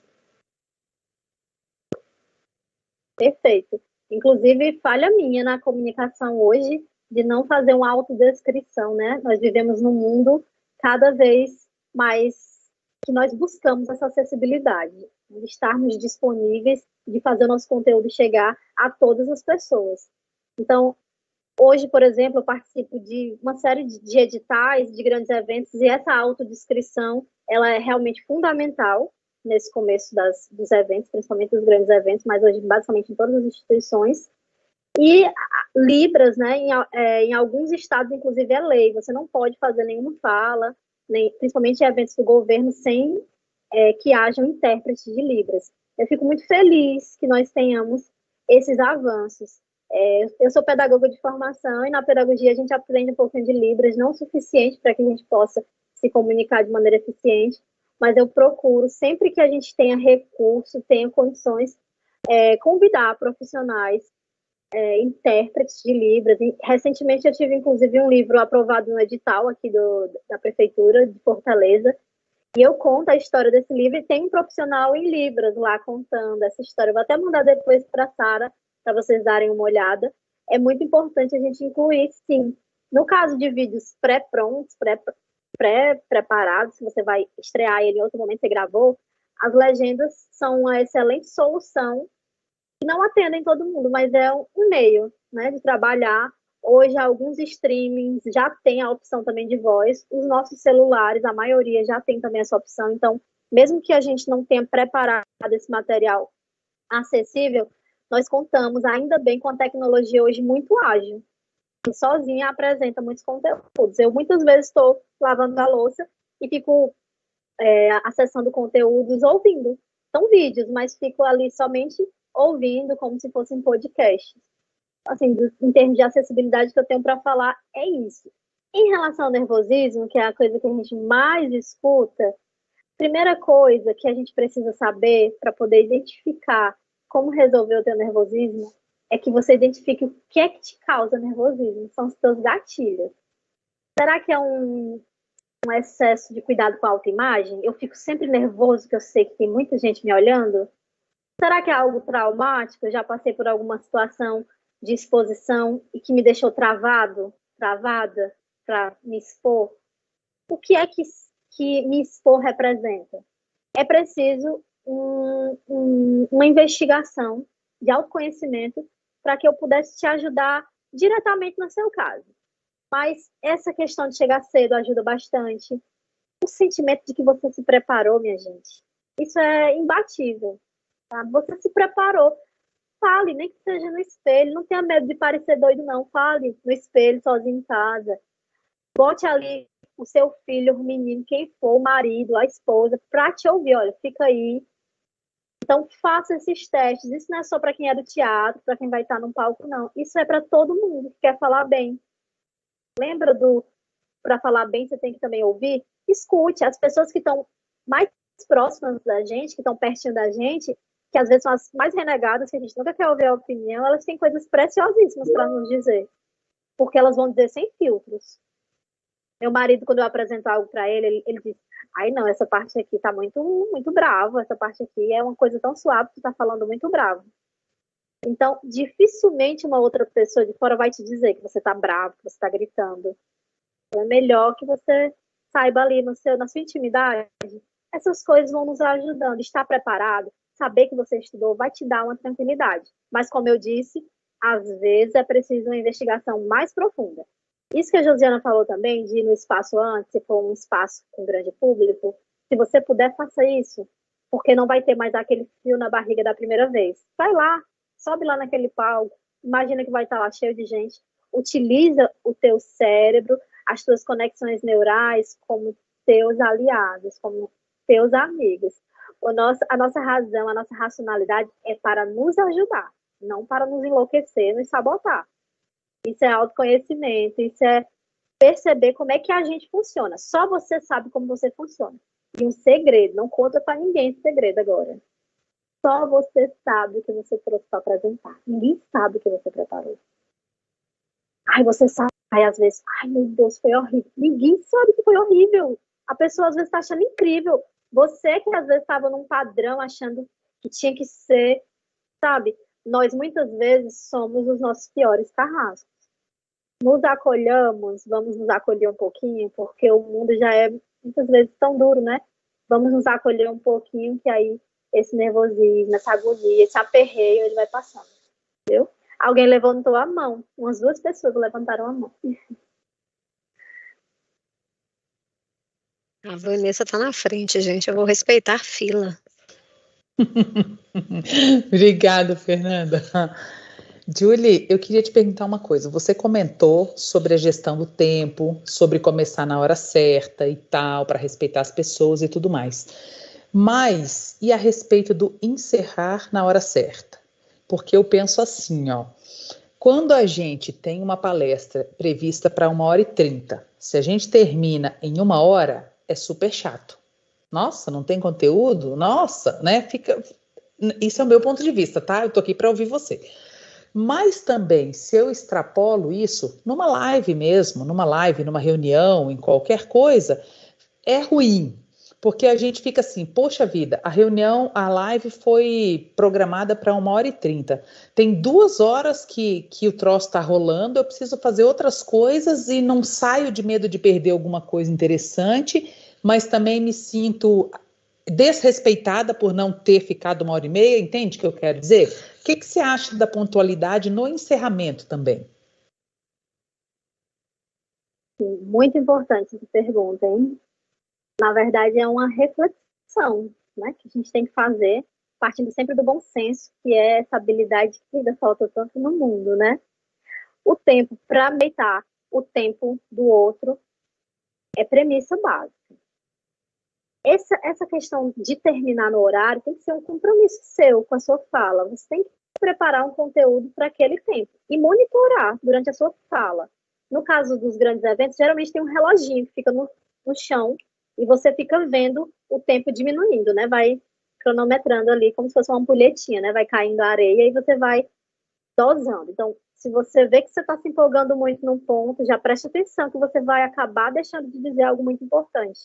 Daí vem a questão que eu falei antes do treino.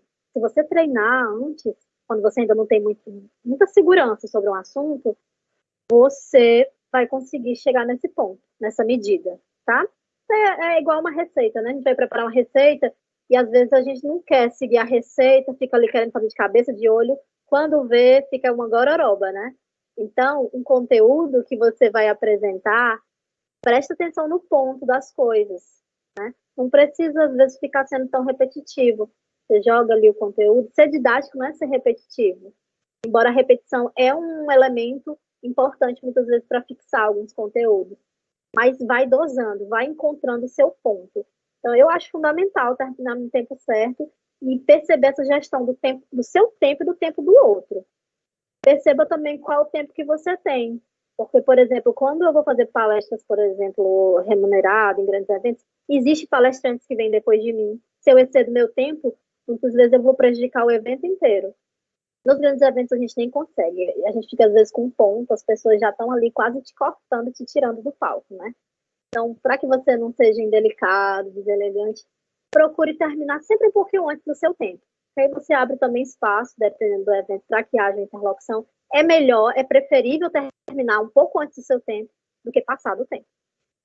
Essa é a regra de etiqueta que geralmente os palestrantes procuram seguir. Melhor terminar um pouquinho antes, porque essa questão de terminou antes porque não tem conteúdo, isso raramente a gente pensa isso. Só realmente se a pessoa estiver muito insegura, ali com a voz, lembra que eu falei com a voz demonstrando com os trejeitos de que não está à vontade, de que quer que acabe logo. Mas se a pessoa está à vontade e perceptivelmente está seguro, apresentando um bom trabalho, não tem mal ela terminar ali 10 minutinhos, 15 minutinhos antes. Não tem problema não, dá até um tempinho para você interagir com o público depois. Obrigada. Nada, imagina. Gente, olha essa minha mão levantada aqui com 1 minuto de atraso já do tempo. Depois dessa fala sobre encerramento do tempo, eu vou me agarrar nesse bom senso, viu, que você trouxe, Johnny? E aí eu vou fazer uma pergunta aqui que eu acho que ela é bastante relevante. Aqui nós temos vários líderes que estão aqui na sala e a gente desenvolve nos nossos liderados a capacidade de comunicação, de argumentação. É uma soft skill bastante, digamos assim, relevante no contexto da liderança. Mas a gente sabe que por trás dessa soft skill, a gente tem deep skills que precisam ser trabalhadas, como autoestima, autoconfiança, né, e entre outras. Então, dificilmente eu vou ser eloquente na minha fala, eu vou ter uma fala clara e fluida e segura, se eu não estiver seguro comigo. Então, esse é um ponto que a gente tem que trabalhar. Eu também sou psicanalista, e nesse pós-pandemia, a gente trabalhou muito as questões de autoestima e autoconfiança das pessoas que ficaram muito tempo em isolamento e que têm que voltar a um convívio social. E aí falar em público tem tudo a ver com convívio social. E na sua visão, a pandemia inspirou as pessoas a olharem para dentro de si, a escreverem mais, a lerem mais, ou ela mais travou as pessoas num retorno à comunicação com grandes públicos? Qual foi a sua percepção desse pós-pandemia?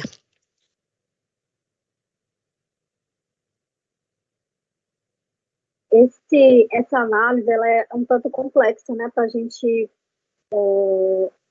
dizer um número geral, mas eu vou colocar algumas faixas etárias e o que eu tenho percebido a partir do público que eu atendo, que são públicos de diferentes faixas e de diferentes objetivos na sua comunicação. Eu sinto que o público mais jovem, especialmente crianças e adolescentes, foram muito impactados nesse aspecto da comunicação, porque já havia uma dificuldade de sociabilidade. Então, a pandemia ela impacta bastante nessa retomada do convívio social. É preciso um esforço grande da família e dos outros espaços educacionais, porque quando a gente fala de espaços educacionais, não está falando só da escola, né? A gente está falando da família, do grupo de amigos, às vezes um grupo de WhatsApp, né? Já que a gente vive num país onde as pessoas se informam pelo grupo do WhatsApp, né? Então, esses espaços educacionais, eles precisam trabalhar essa sociabilidade dessas pessoas que estão ali em comunidade, visivelmente afetadas. Então, falando de jovens e de crianças, eu acredito que ainda teremos um longo caminho para reinserir, de fato, as pessoas no convívio social. É o que eu observo hoje, né? Há muita evasão escolar. Essa coisa de ficar online, ela trouxe muito olhar para si mesmo. Muita gente fica olhando para si mesmo na câmera, e não para as outras pessoas. Isso também acho que é pauta aí para análise para os estudiosos aí desse ego que está ali, né, se sobressaindo, né? Até que ponto isso é positivo, até que ponto isso é nocivo para a gente. Agora, quando se trata do mercado em geral, falando do público adulto, eu acredito que houve uma aceleração na necessidade de aprender a se comunicar com as ferramentas tecnológicas que nós tínhamos disponíveis, porque não havia. Então, acho que o grande entrave no começo foi usar essas ferramentas, como utilizá-las, e aí depois ir aprendendo, né, essas minúcias da etiqueta que eu falei lá no começo, né? Que não é por maldade, às vezes, que a pessoa te manda um áudio no primeiro contato, é porque, às vezes, ninguém nunca diz para ela que é deselegante, que não pega bem, que muitas vezes ela não vai ter retorno nenhum, que do outro lado também a pessoa não teve maldade de não abrir o áudio, ela simplesmente estava ali engolida pelo dia a dia e não teve essa condição. Então, eu sinto que, do ponto de vista do público mais adulto, mais maduro, houve algumas superações muito interessantes. Não sei se eu sou otimista, que vejo o copo sempre meio cheio do que meio vazio. Eu sinto que houve uma superação e sinto que as pessoas estão mais abertas a aprender. Elas perceberam que a internet ela é esse lugar de troca, de aprendizado. Então, eu tive a oportunidade, por exemplo, durante a pandemia, de me conectar com pessoas de outros países que às vezes ficava aquele entrave, eventos que muitas vezes era complexo de participar pelos custos de transporte, de não sei o quê, sendo que desde 2014, bem antes da pandemia, eu já era uma agitadora do home office, do trabalho remoto, do tempo que home office era palavrão. Eu falava que trabalhava home office, o povo dizia, que é isso? Que diabo é isso? Aqui a gente fala assim, que diabo é isso? Ninguém sabia o que era isso, e de repente os empresários tiveram que abrir sua mente, perceber as vantagens, entender também quem se adapta completamente a esse modo, quem é que não funciona, porque nós somos seres diversos. E essa nossa diversidade é nessa diversidade que está a nossa beleza. Essa diversidade que causa tanto problema nas relações é a nossa maior beleza. Na hora que a gente aprende a trabalhar com a diversidade, com o que o outro tem para me oferecer, no limite dele, a gente chega junto, sabe? Eu falo muito isso nas consultorias, nas empresas. Olha, receba só o que aquela pessoa tem de melhor para te dar. O que não é tão legal assim, confia que ela está disposta a ajustar, porque se você se agarrar ali só no que ainda não está legal, vixe, aí você não sai do lugar. Então, eu quero pensar que nós demos muitos passos positivos, que nós melhoramos em muitos aspectos e que ainda vamos melhorar mais, porque agora é que a gente pegou o jeito de utilizar essas tecnologias e isso não vai acabar tão cedo, gente, esse uso das tecnologias, porque é muito benéfico. Olha só aqui o tanto de gente incrível que a gente está conectando e o tanto de gente que vai ver depois esse conteúdo e que vai se inspirar por alguma fala e que vai ser tocado, atravessado por uma dúvida, e que vai ficar a fim de tirar uma dúvida depois. Então, isso é muito potente. Imagina a gente pensar isso há 20 anos atrás, né? Com as cartas. Dava, né? Então, é isso. E muita gente compartilhando aqui também, né, essa oportunidade. A maioria de nós já se prepara como líderes, sabe da importância disso, como a Fernanda falou, inclusive desenvolvendo os nossos liderados. Sei que muitas pessoas aqui vão compartilhar, porque realmente foi uma aula, né, uma oportunidade inspiradora, de uma forma muito leve, muito didática, muito carinhosa, que trouxe muito conteúdo. Só para compartilhar contigo, porque, primeiro, também para justificar, né, para todos, quando a gente está desfocando o olhar aqui, eu e a Fernanda, é porque a gente tem que estar olhando no chat, e daí dá uma olhadinha no YouTube, dá uma olhadinha lá, agradecer muito a Nádia, que está, né, trocando figurinha ali com o pessoal nos grupos. A gente tem 7 grupos de WhatsApp de liderança, então, enquanto a gente está aqui com a Julie, a gente também está presente, né, conectado com todas essas pessoas. E isso são essas novas conexões, essas habilidades que a gente tem que desenvolver também. Lá no grande público, né, Julie, foca em dar atenção para todo mundo. E aqui também a gente dá um jeito de fazer, sempre contando com o apoio uma das outras. Eu acho que é muito válido a gente contar isso para vocês. Não é uma pessoa nem duas que faz isso aqui. São muitas pessoas que estão envolvidas dando apoio. Isso é muito legal, né?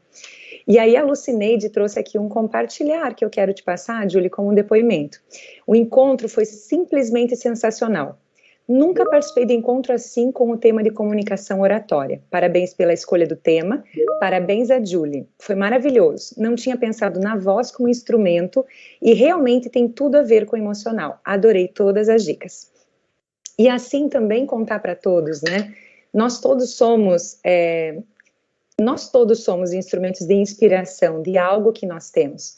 Todos nós temos talentos, né, que são nossos, são únicos. A gente não tem que se comparar a ninguém, mas esse experimentar, esse treinar, isso que a Julie falou, a gente pode desenvolver e ser aquilo que a gente quiser. A gente teve agora na oportunidade da pandemia, e eu digo também com esse olhar otimista, Julie, do copo, né, sempre com a oportunidade. A gente teve a oportunidade de se conectar de outras formas, de desenvolver outras habilidades, de sentir falta da conexão com o outro, que também nos levou a conhecer como nos conectar de outras formas. E a ferramenta que a gente precisou criar aqui à distância fez com que a gente se desenvolvesse sim. Como a Fernanda falou, a gente vê muito mais pessoas procurando também, né, desenvolver mais a escrita, talvez tenha tido mais oportunidades também de leitura, de cursos. Então isso é muito bacana, que a gente possa estar sempre desenvolvendo.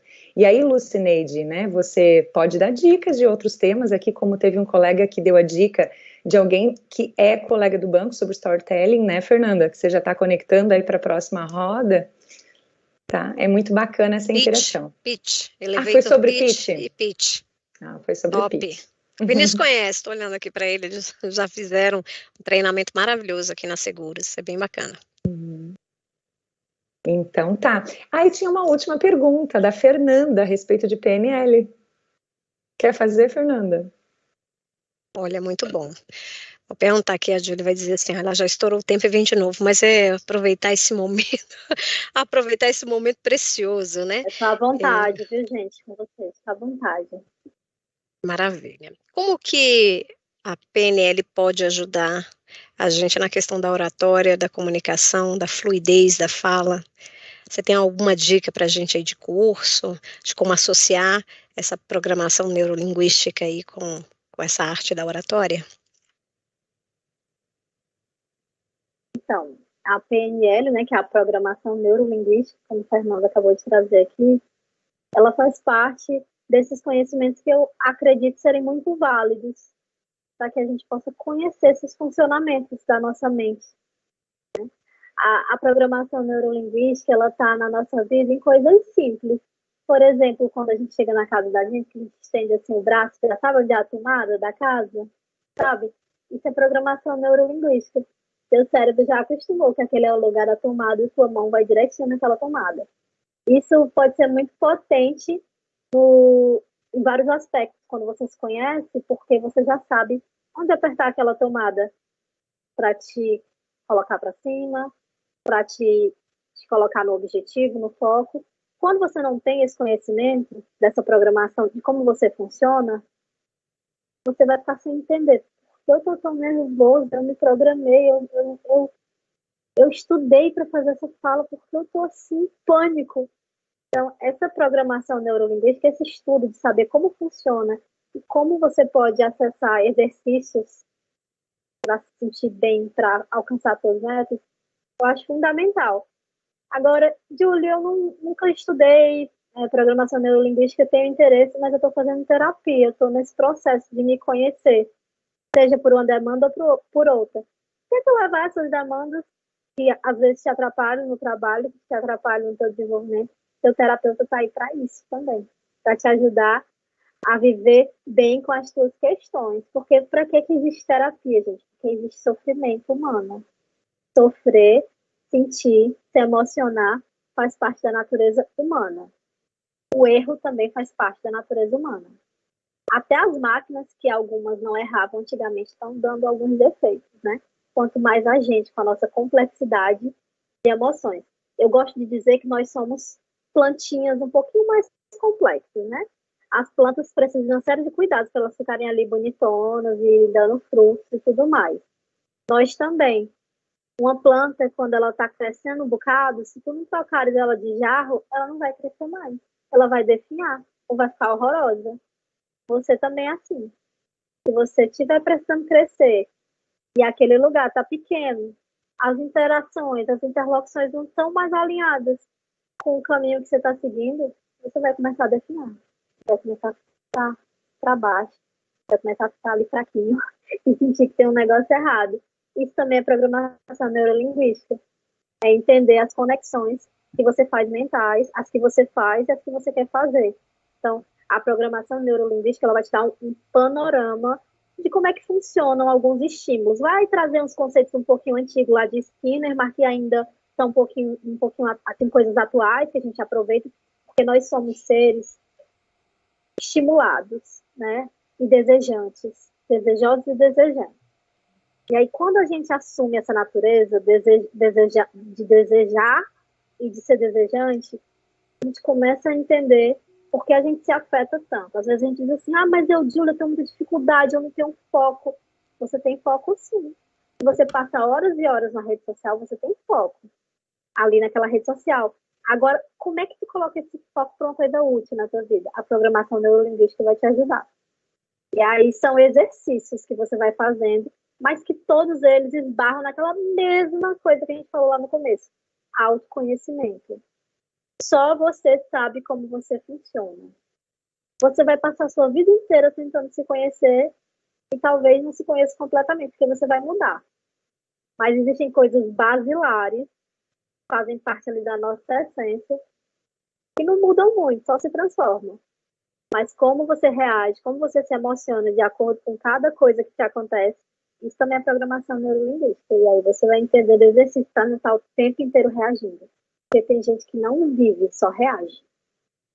Reage. Abre o WhatsApp em busca de uma ordem, abre o e-mail em busca de uma ordem, de alguém que mande ela fazer algo. E a gente fala de proatividade há tanto tempo, né, no meio do business. Como é que eu posso ser proativo? Como é que eu posso ser criativo? Você não pode ser, você é. Na nossa natureza humana, nós somos proativos, nós somos criativos. Acontece que às vezes estamos muito cansados. Outra coisa que a gente tem que falar, né, sobre burnout, sobre exaustão, a gente precisa conversar sobre isso e precisa entender que precisamos desapegar de conceitos antigos, como aqueles de eu só vou ter 30 dias de férias. Tenta colocar coisas prazerosas no teu dia, sabe? Tenta te brindar, sabe? Te mima um pouquinho no teu dia a dia. Descobre, às vezes é um chocolatezinho assim, sabe? Pode ser meio amargo se você estiver de dieta. Encontra um jeito de se fazer feliz durante o seu dia, porque isso também é programação neurolinguística. Às vezes, se fazer feliz durante o dia é escrever uma coisa, encontrar ali um caminho de desaguar essa emoção escrevendo, é ouvir uma música, mas só você é quem sabe o que é que vai. Então, a programação neurolinguística eu acho fundamental. Me ajudou muito, eu fiz alguns cursos de programação neurolinguística. Acho que hoje a gente já tem outras ferramentas interessantes, mesmo na terapia, por isso que eu falei, nunca fez curso de programação neurolinguística, mas faz terapia, faz análise, tem algum tipo de interlocução, joga essa demanda para o teu psicólogo, para o analista. Ele está aí para isso também. Você não precisa ser um especialista em programação neurolinguística, não. Inclusive, se o seu terapeuta ele for da linha comportamental, ele vai saber exatamente, ele não vai chamar de programação neurolinguística, ele vai ter um outro termo técnico. Mas, no fim das contas, é tudo sobre a gente equilibrar as nossas satisfações e as nossas insatisfações.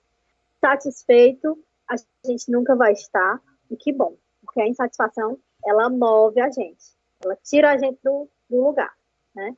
O Ariano Suassuna, ele tinha uma frase que ele dizia assim, o sonho é quem bota a gente para frente, né? O sonho é a teimosia. Se a gente se acomoda, se a gente está satisfeito, a gente fica naquele lugarzinho ali, né? E é péssimo estar satisfeito. Usar a insatisfação para nosso crescimento, eu acho mais potente. Que show de noite, hein? Que completo! A Fernanda colocou um desafio aí sobre PNL com oratória e a Júlia já amarrou, olha, meu Deus, hein? Que noite, gente, maravilhosa. O pessoal tá elogiando bastante no YouTube, elogiando bastante aí no chat também da Sala Teams. E aqui no YouTube passaram 185 pessoas e outras que irão assistir, né? E aqui na sala teve um pico de 118 pessoas. Fora as demais que estão aí em curso, alguma coisa, e vai assistir aí assim que puderem, né? Então foi uma noite muito, muito incrível mesmo. Agradecer aí a participação de todos. Foi muito legal. Uma dica também aqui do Vinícius Alcântara, Sara, que ele trouxe a respeito da virtude. Foi falado tanto aqui, né, de a gente ter o processo de autoconhecimento, gerir as emoções, e o banco tem essa ferramenta para que todos conheçam, tá?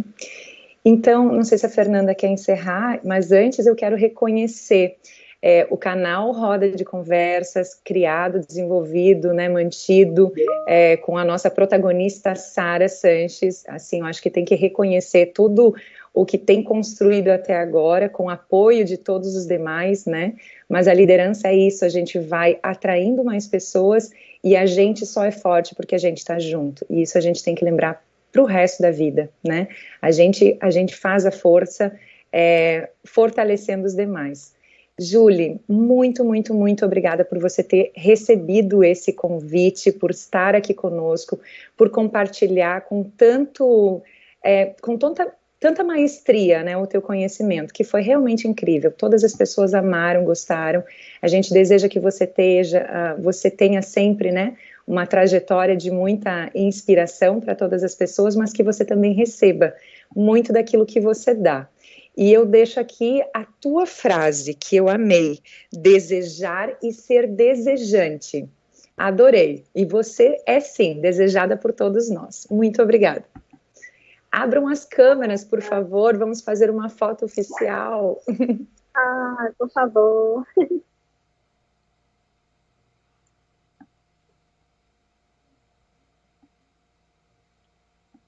Só um minutinho, gente, eu tô arrumando aqui pro pessoal. Todo mundo se arrumando para foto. Vou arrumar aqui para todo mundo aparecer.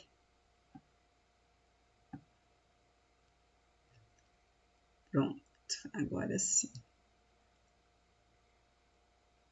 Deixa eu colocar a galeria grande aqui.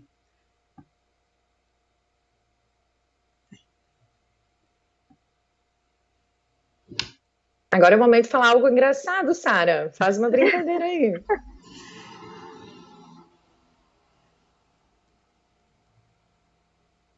Fernanda, quer fazer sua despedida? E a gente passa daqui a pouco para a Júlia fazer também. Bora lá, então. Gente, queria primeiro agradecer a oportunidade de estar aqui, poder fazer essa mediação aí com a Josi, lembrando dos nossos tempos maravilhosos aí de gestoras juntas em Santa Catarina.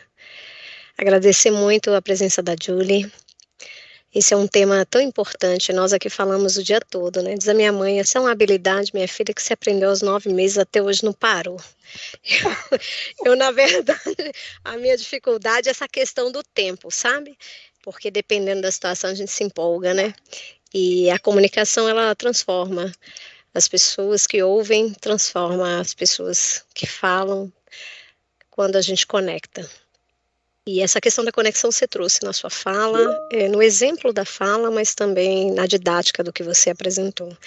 A importância de você conhecer o público para quem você fala, de você ter propriedade no uso das palavras, de você falar com a linguagem que naturalmente te faz bem, que te vem do coração, mas que também toca o coração de quem ouve. E hoje eu me senti assim, tocada, adorei o jeito que você se apresentou. Me tocou em todos os sentidos, eu sou nordestina também, me conectei com a sua história, com a sua fala, com o tema da nossa apresentação de hoje. E eu espero que todos que estão aqui levem um pouco dessa beleza, desse falar de cor, de coração, nas suas equipes, nas suas famílias, nos seus amigos, e que usem a comunicação para efetivamente transformar para melhor a vida daqueles que conosco interagem, para aprender e para efetivamente se desenvolver. E que a gente treine bastante, então, para que essa habilidade ganhe força, ganhe brilho e ganhe cor, porque eu concordo plenamente com você. É a equidade, é a diversidade, são essas diferenças que fazem a nossa vida mais bela, mais rica, mais completa, e todos os dias nós vamos aprender em cada uma das lives, né, nessa e em todas as outras, conectando os temas. Então, tudo que a gente falou aqui se conecta com inteligência emocional, se conecta com mentalidade estratégica, se conecta com tantas outras coisas, transformação digital, olha a plataforma que nós estamos. E eu concordo também com você nessa visão de que a pandemia acabou virando um casulo para muitas pessoas que já tinham mais dificuldade de estar em público, mas também um desabrochar com novas ferramentas para aquelas que até então não tinham oportunidade. Então, que aproveitemos as oportunidades e sigamos cada vez melhor, tocando mais vidas. Muito obrigada, um prazer enorme estar com você, uma noite linda. Obrigada aos demais presentes e até a próxima. Deixo agora para você encerrar com o brilho dessa noite. Gente, muita emoção. A gente sabe que sempre que a gente se abre realmente a compartilhar algo, a gente não está só compartilhando, é uma troca, de fato. A gente está levando um pouco, e eu estou levando bastante, assim, desse carinho, né? Um dos primeiros comentários que a Josiana leu, eu fiquei, gente, quero colocar isso no meu currículo, que coisa bonita. Então, aquilo que eu falei sobre o friozinho na barriga, que dá muitas vezes antes de a gente entrar num palco, né? E eu senti isso a primeira vez quando eu tinha 12 anos e estava no Centro Cultural aqui, uma pessoa me chamou de sopetão para declamar uma história, que eu tinha a história toda de cor, né? De coração ali, de tanto contar. E esse frio na barriga eu nunca parei de sentir. Todos os palcos que eu piso, né? E são muitos, graças a Deus, a gente tem voltado a rodar presencialmente esse país, mas não abro mão das minhas mentorias online, desse momento aqui virtual, porque a gente sabe que chega em muito mais pessoas. E esse friozinho na barriga a gente nunca deixa de sentir. E é isso que faz a gente perceber que está vivo, que está fazendo aquilo ali com compromisso, com sentimento. Não é uma questão de nervosismo, não é uma questão de dizer, eita, mais uma vez eu me preparei para levar algo, para partilhar algo que é tão meu, que eu acredito tanto. Então, acreditar naquilo que a gente tem para compartilhar é muito forte, sabe? Não tem palavra bonita, não tem rebuscado, não tem gramática que você engula, que te faça fazer as pessoas sentirem o que realmente você transpõe, o que realmente está dentro de você. Então, hoje eu estou levando muito, um bocado, né, de sentimento bom. Comecei a minha semana de uma forma muito positiva e vocês são parte disso. Realmente contem comigo, independente de quem tenha interesse de fazer mentoria, de se aprofundar. De fato, quando eu digo contem comigo, mandem um e-mail, tem aí o Instagram. Se tiver uma situação emergencial, Júlio, vou fazer uma apresentação amanhã, não estou legal. Você tem alguma dica? Não precisa ser meu mentorando, não precisa ser minha mentoranda para contar com esse suporte. Se eu estiver disponível, não estiver no meio do mundo viajando, trabalhando, pode ter certeza que eu vou te atender com o maior carinho, vou te dar uma injeção de ânimo, que às vezes é o que a gente precisa, de um olhar de um profissional que está fazendo aquilo ali o tempo inteiro, todo dia, que digo, Se joga, você tá pronto, tá bem, vai lá, vai desse jeito, vai dar certo. Eu confio em você, manda alguém filmar, quero te ver. Então, é importante que a gente tenha essa rede de apoio. Vocês estão muito bem assessoradas umas com as outras, isso é muito bonito. Nesse mundo que a gente vive ainda de tanta competição, é muito bonito a gente ver um movimento como o de vocês. E eu queria somente parabenizar mesmo e agradecer, porque para mim foi uma grande troca. Vocês estão fazendo minha semana começar de uma maneira muito especial. E a inspiração foi tão grande que veio uma estrofe aqui para eu dizer para vocês e quero deixar aqui de coração para vocês. Não sou repentista, não, eu sou cordelista, mas veio a inspiração, às vezes vem, né? E eu queria dizer assim, eu espero que essa palestra possa a vocês, cada um de vocês, acolher. Lembrando que é possível superar e reerguer. Não deixe de acreditar. Tudo dá para realizar. Basta a gente perceber. Então, se percebam. Um beijo no coração de todo mundo. Sintam-se abraçados, acolhidos. E eu sei que cada um está aqui, cada um que está aqui está fazendo o seu melhor na sua caminhada. Diga isso para você mesmo, tá bom? Diga isso para você mesmo que você vai ter muito sucesso no que você quer comunicar. Um beijo grande. E assim a gente termina cheio de emoção, né? E eu aqui com o olho cheio de lágrimas, muito emocionada com essa noite de hoje, com os comentários aí. Alguém falou que a semana dele, não sei se é dele ou dela, começou diferente e tomou outro tom a partir de agora. Então, gente, a gente termina aqui essa roda de conversa hoje e na próxima semana temos mais outro tema, né? O tema 3. Até mais, gente. Um abraço para todo mundo aí. Tchau, tchau.